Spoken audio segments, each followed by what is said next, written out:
குடிக்க வைத்து நாட்டை சீரழித்தவர்கள் திராவிட திருடர்கள். நீ ஐஏஎஸ் ஆயிருப்பியா, நீ ஐபிஎஸ் ஆயிருப்பியா, இருந்தா அகாடமி வச்சுங்களை படிக்க வச்சான். டேய் இவாடா என்ன நீ படிக்க வச்ச? பெண்ணிய உரிமை, பெண்ணிய உரிமை என்ன உரிமை தெரியுமாடா? கணவன் இருக்கும் போதே மனைவி இன்னொரு ஆண்மகனோட இச்சைப்பட்டால், விருப்பப்பட்டால் உறவு வைத்துக் கொள்ளலாம். அந்த உறவை குற்றம் என்று சொல்லக்கூடாது. இதாண்டா 1977 சேலம் மாநாட்டில் போட்ட 3வது தீர்மானம். இதாண்டா இதாண்டா பெண்ணிய உரிமை. எப்படி இருக்கு? இதாண்டா பெரியார் பெற்றுக் கொடுத்த பெண்ணிய உரிமையே. வைத்தியக்கார பல தாலி யாரு? அடிமை சங்கிலி. அதாண்டா அவங்க கடைபிடிக்கிறான். குடிக்க வச்சு பல லட்சக்கணக்கான பொம்பளை தாலி அறுத்து தெருவில் விட்டுருக்கான். கற்பப்பை யாரு? கற்பப்பை யாரு?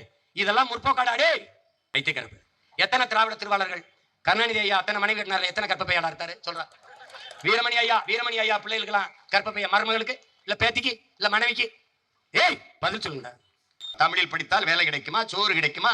சொன்னவர் யார்? தமிழ் படித்தால் பிச்சை கூட எடுக்க லாய்க்கப்படாது, பிச்சை கூட எடுக்க முடியாது என்று சொன்னவர் ஈவேரா.